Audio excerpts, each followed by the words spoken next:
Hello and welcome to the Outlaw podcast with me, Luke Blight, and today we've got Lucas Lewis-Smith on the channel. Hello, thank you for having me. It's alright. So, Lucas, tell us a little bit about yourself. I have a degree in filmmaking, graduated from that last year, done a couple of jobs working as a production runner for film and TV jobs, Lovely. and I tried to make sketches with my filmmaking friends. Oh, lovely. Don't know about that. Who was I? Brill, so have you been watching anything recently at all? Yeah, we've been watching a couple Pixar films, so a bit of Monsters Inc., Nice. Monsters University, great films. Been rewatching a couple Marvel films actually. Oh yeah. So we watched, where's Civil War gone? Oh, it's right behind me, yeah. Yeah, See it there. a little bit. There you go. Yeah, watched Civil War last night, great film. Yeah, just a couple Marvel films. You Team Cap or Team Iron Man? I think I know the answer, but... Come on, Team Cap. Oh yeah, no, I thought you were going to Obviously. say Team Iron Man for a sec. No, yeah, Team Cap all the way. All the way. Hashtag Team Cap. Bringing back Civil War hashtags. What, like 9 years later? It's not as if like they're both dead or anything. Oh yeah, they are there. Okay, what about some of your favourite films? Favourite films? I like heartwarming, good feel films. So what springs to mind is Jon Favreau's Chef. Nice. It's just about man connecting with his son over food. Definitely nothing to do with Iron Man 2 production at all. Oh, definitely not, no. Monsters Inc. is actually up there, so it's Yeah. funny rewatching that. Oh, easy top 5 film for me. What other films do I like? Back to the Future, classic. Yeah, very good film, yeah. Paddington 1 and 2. Yeah, I mean Paddington, come on. Brilliant, 10 out of 10. Give us the third one now. Was it Paddington goes to Peru or something? Deepest, darkest Peru. No, that's what it is though. Is it actually? Yeah, he's going to Peru. Oh, he's going back. Yeah. Damn. Oh, Aunt Lucy better still be there. Oh, if anything happens to Aunt Lucy, there'll be riots in the streets. Oh, goodness. Okay, you playing anything recently? Any games? Reading anything? Yeah, been playing a little bit more Star Wars Battlefront 2. Nice. This addictive. Played a little bit of Fallout 4 after the new show, which we've been watching. Oh, good show. So show. good. Ridiculously good. I'm only like halfway through, so no spoilers. But the game is hard though. I'm struggling to wrap my head around it. It's mad. Also a bit of Terraria as well, because that's a silly game. What's that? It's basically 2D Minecraft. Right. So yeah, you're building, fighting bosses, meeting NPCs. I've clocked in about 20 hours in the past week. I checked. It's not very. It's consumed me. Oh, well. So you mentioned that you made some films. Yeah. We made a couple sketches. Yeah. With filmmaking mates. Nice. Well, let's talk about this 48-hour film challenge. Yes. As well. So maybe, tell everybody about the process of it and how you heard about it and everything. Yeah. So I was part of a networking group chat, and some filmmakers in Wales put out a message saying, "Hey, we're joining this 48-hour film challenge where you make a film in 48 hours. You're presented with a brief." And they put a shout out asking for crew like focus blur and stuff, and I thought, I'm going to do this myself. So I roped in a few of my mates. We got Sam Hercom in to do camera. We had Stammy, who I think was on the podcast last week. Yeah, but it was us three making it. And yeah, we did the maths. So the brief was launched at like 7 o'clock. We spent 6 hours brainstorming and writing the script, followed by a 13-hour shoot, followed by 8 hours editing.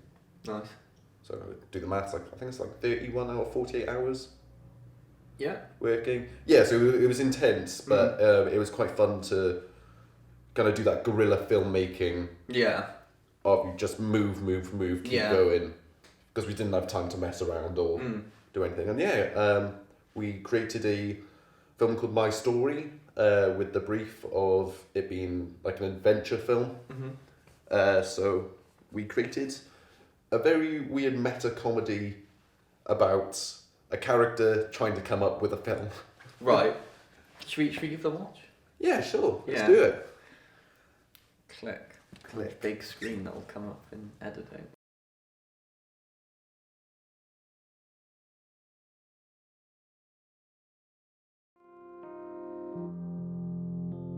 This city. A pretty down at the hills place if you ask me. The Johnny Hoppers of this burg sit around all day gassing, eating sinkers, not paying the slightest bit of attention as to what's happening outside their windows. This leaves the soofs like me to clean up the punks and the sleazy lowlifes. Yeah, I managed to get Matt Green in for this. It was not for the actors in this. We were just running around grabbing anyone we could find. Yeah. Because we didn't have... I mean, realistically, we should have planned it before who we were going to have acting. But it was quite fun, just like, right, you get in costume now. The thing is, that's always what it comes back to with filmmaking is like how first getting into the films and like making them, it's just like kind of like just like I want to do this, and then just frantically putting it together, and it's just like that's where the fun is. Yes. You know, you can't lose that. Exactly, yeah. Yeah, so our main inspiration for this was, we spent many hours throwing out ideas of what this film could be, lots of strong ideas from everyone, and then we figured, why don't we just make a film about our experience trying to come up with a film. So, yeah, we start off the film with a kind of detective noir, and then we move into our character Dimitri's room, where you can see he's scrapping the idea. I think it was quite reflective of our experience trying to come up with the story. Yeah. So it was quite fun that all of the ideas that we had, we kind of managed to throw together and do it all, which is quite fun. Yeah. And our other character, who we meet in a second, is a character I came up with a couple of years ago, who is a sentient talking sandwich called Club. Because we were discussing it, and we could have gone, a much easier route of not creating a talking sandwich. Yeah. But that's not what we do. We try to put our own spin on things, and we think we were thinking it would make the conversation more dynamic. Well, certainly a lot more interesting than just two people. Yeah. And it's not, and we were hoping it wouldn't be too distracting. We were we were talking about Paddington actually, and how in that world, everyone he's a talking bear. And everyone when lives with it. He's just waiting there, like at Paddington Station, and people are walking past. Like, it's a talking bear. Like you would, it's just like but in that world, it's just like It was just in it. Yeah, we were inspired by like how hyper real it was, and that's kind of what we wanted to do. So we subverted the thing where we kind of set up this tense moment, but then it's realised that they're old friends. And should we keep watching? Yeah, so keep going.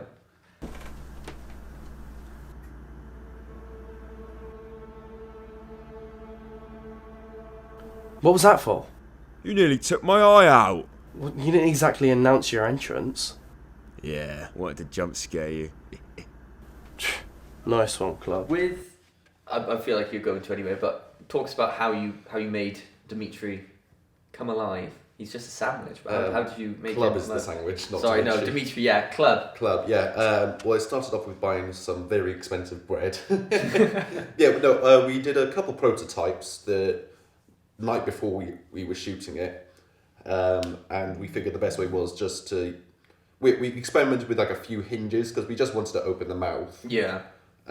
We tried a few ways of like string pulling it up, the top part. But we figured the best way was just using a stick poking through the plate. Yeah. Going through the sandwich, and then we had a bit of tape on the top half of the bread so it wouldn't pierce it. And then we would lift it like that. Oh, nice. So we'd do close-ups, to hide the chopstick, or when the sandwich moves to the table, that was me under the table puppeteering, trying to get the movements right.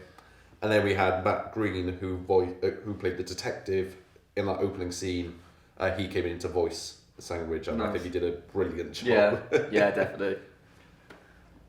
Yeah, it was good fun bringing that character to life. Yeah, because it's something you've been wanting to do for a while as well. And Yeah, exactly. And we were very worried that it was not going to look that good with the puppeteering, because it's hard to create a personality where You don't have any moving eyebrows or eyes or any facial features. It's just bread going up and down. Yeah.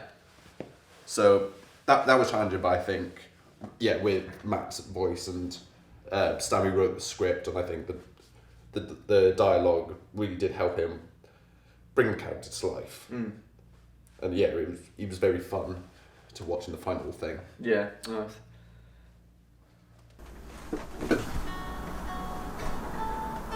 Now, I'm no expert, Dimitri, but I can tell you're down in the dumps. Yeah, sorry, Glow, I've just hit a writer's block. Not really sure which idea I like yet. Surely writing can't be that hard. What have you got so far? Well, I got this idea of like this noir detective, and he's in this place, and then he gets this job. Boring. How does this sound? Okay, so picture this. Got this cowboy, right? And he's being chased through the forest by... Tweedy! You son of a bitch. Yeah, so we got a little Easter egg there for Tweedy, which is a series of sketches about some cowboys living in the Western era. So we're quite practiced in that, and we figured we got to chuck it in. But I think that a lot of the comedy in this is heightened by the contrast in attitudes between Dimitri and Club, where Dimitri's trying to be quite sophisticated, and he's very passionate about his work, and then Club's coming in and just throwing shit at the wall to see what sticks. Yeah. Which has got to be done. And he's being chased through the forest by another cowboy. He shouts back, "You'll never take me alive!" while he's still running away from the cowboy. We planned to do that transition from cowboy to samurai. I think that was quite effective, and weapons as well, as we see in a minute. Yeah, when I first watched it, I was just like, the transitions are on point. The way we wrote that was we would record ourselves just spitballing ideas, and we transcribed it. So it was, when because we were saying it, there were lots of likes and ums and all these hesitations in it, and we changed our minds halfway through while trying to brainstorm, and that's an effect we wanted to put in the film to make it more reflective of how we came up with it. Yeah. Makes no sense. Why the samurai and the cowboy in the same time period? And why does the samurai have a shotgun? It's called science fiction, D. You ever heard of it? It's ridiculous. We're not doing that. Oh, okay. So, picture this. There's this couple, and they're going on a lovely walk in a park. When suddenly they're attacked by a zombie who goes to bite the guy's... No. Zombie really caught me off guard because he just appears out of nowhere. Yeah, we were very grateful to get Millie in to play this character. Very last minute, messaging her at midnight. Hey, can you be in this film where you're on a date, but then you're playing actors who were getting bad notes from directors. That was kind of how we created these characters, and we had Sam Hercombe come in to be the zombie for that shot. One thing we did find challenging for this shoot though is we were such a small crew that when we were all in frame for this, we had no one on camera. Right. So we had to we were using a gimbal, and using like the app that goes with it. We managed to pre-program the camera to move. So right here, Stammy is off screen. He presses the button to make the camera whip, and that's when he walks into frame. Right. To carry the zombie out. Yeah. Nice. Yeah, again, going with the fourth wall breaking, we thought it'd be funny to have Dimitri walk in and not only interrupt a club's idea, but to kind of visualise that as well. Yeah. No zombies. Come on. Where was I? Oh yeah, so the guy laughs at a joke and he... Suddenly stops. OMG, he's been stabbed. The wife was the traitor all along. I knew from the get-go you were working with the FBI. Why?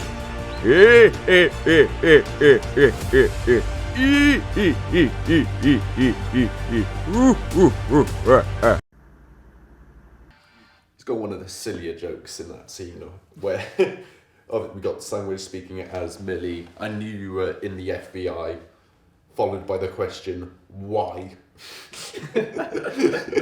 It's so silly. Valid question. Yeah. Though. Why? Yeah, it was fun when switching between the characters, changing their costumes Yeah. to make them all swag out go. Yeah, it's really nice to see it just like just go da da da, but then visually seeing the costume because obviously. Yeah, I think it's a lot more engaging than just if we stayed in our costumes. Yeah. But it was a lot of rushing around to get it back and forth changing. Yeah, I bet. The story has literally just started. We can't drop the plot twist now. And even then, Hey, I Dimitri, don't want to do a spy film. I just want to do a couple walking through a park and nothing weird or crazy happens. It's just a nice, lovely date. This Josh coming in serves two purposes. One, we wanted to get all of our flatmates in the film to kind of give it that personal touch. But also we were establishing that Club is a figment of Dimitri's imagination. Yeah. Because we were weighing up like, is he like an actual sentient sandwich living in our world? But then we like the idea that Club as a character, he's kind of comes out as part of like the character's insecurities and just kind of comes into saving, like kind of like a therapist almost. Yeah. So in that mindset, he can jump between characters who are struggling and then help them out. You've got all the meat, but no juice. Of course I've got the juice. It's you who has meat drier than the Sahara. It needs to be dry on the outside so you can have a juicy centre. You just made that up. What do you know about juicy meat? I'm literally a talking BLT. Stanley and I, we have a system which came about after watching John Wick Chapter 4. Right. And it's a method to describe films, and in the case of John Wick Chapter 4, we figured it had all of the meat and no juice. Right. And we wanted to use that disgusting analogy in this film, because a lot of the time we make the films for ourselves, and we just want to make each other laugh. And it's so disgusting. I think it's hilarious. Look, man, I know this isn't as important to you as it is to me, but it really does mean a lot to me. I've dedicated a lot of time to this, so to see myself fail, like, it hurts. I just don't know if I can do it anymore. Sorry, D. I guess I just got a bit carried away. But listen, failing is all a part of the process. I've seen you fail time and time again, but I've also seen you succeed more times than I can count. I think when we first started coming up with the story, we knew we make so many comedies and have ridiculous stories that we wanted to have like a heartfelt moment in the film. So I think it was quite nice that we... I find that with comedy, it's very useful to kind of disarm the audience and to loosen them up a bit and let them be more open to whatever film they're going to watch. So it's quite nice to start off with this comedy, and then before you know it, you're quite connected to the characters. Yeah. And you can understand what they're going through. Yeah, nice wholesome rounded offness. Yeah, exactly. And I think we struggled with how to finish it, actually, because we were writing like the first two acts, and we didn't know what to end it with. And we were like, I'm sure we'll find out what the ending is along the way. Yeah. And then it got to it, and we struggled for a bit, but then we figured that that's advice that we listen to, and that's what's helped us with our writing. Just trying not to look at it as one big mission to write a script, but as Club says, use it going like a sentence at a time. Yeah. All it takes is one word, then one sentence, then one paragraph, then one chapter, and then one story. Just remember to give it your all. It's all or nothing, right?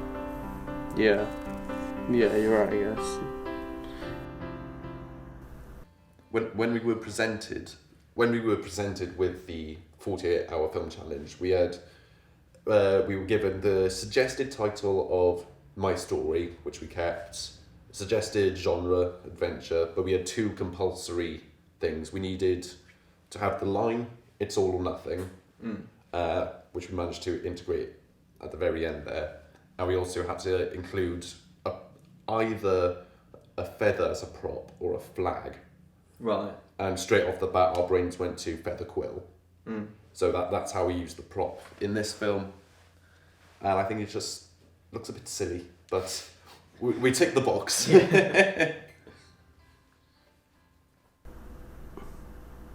Wait, yeah, hang on.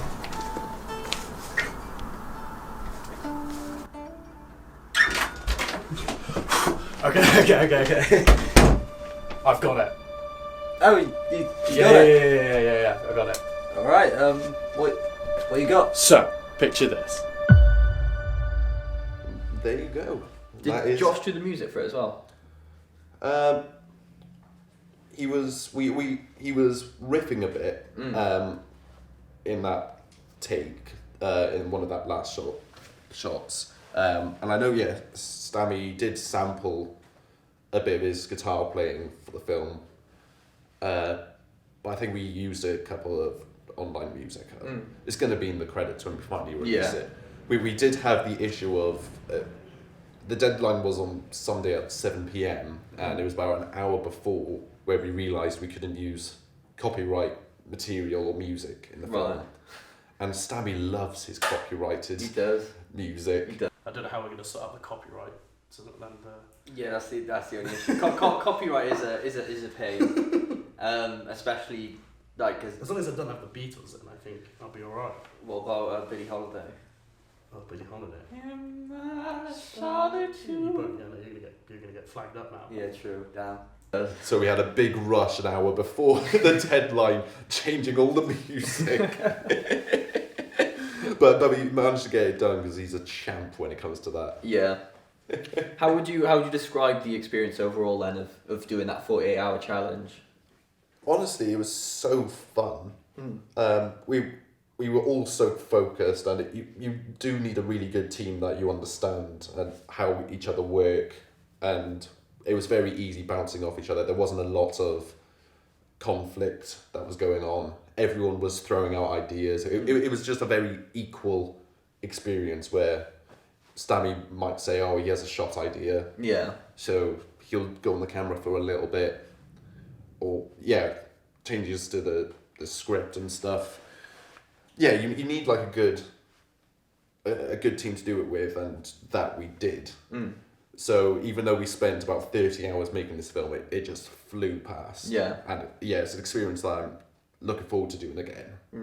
Oh, no. And it's good practice as well for kind of guerrilla filmmaking. You start learning like your style as well. Yeah. And what works for you. So I'd recommend it. Oh, brill. Well, we'll round this off now with some quick fire questions for yourself. Okay. What's your favourite comic book character? Favourite comic book character? This guy's in front of me, so we'll go with that. We'll go Red Hood. Favourite actor? Favourite actor is Keanu Reeves. Again, these are just quick fire answers. I'll change them in 30 seconds, but next one, let's go. Favourite animated film? Favourite animated film? Yeah. Maybe Monsters Inc. Okay. Or Ratatouille. Probably a Pixar film. Okay. Favourite TV show? Favourite TV show? This Country, written by Daisy May and Charlie Cooper. Okay. And last question. What film was that? What's your favourite game? Favourite game? And why? We will go Minecraft because of how many varieties and options there are to play the game. Perfect. Thank you very much. Thank you for having me. It's alright, it's been This a is pleasure. Talking about film and bits. I'm sure we'll be seeing you again very soon. Yes, I hope you enjoyed my story. Of course I did. Do you want to leave anybody with anything, a little plug or anything at all? go check out the YouTube channel Yin Yang Thang, where you can see a lot more of the sketches we make. There we go. Until next time, same Outlaw time, same Outlaw channel.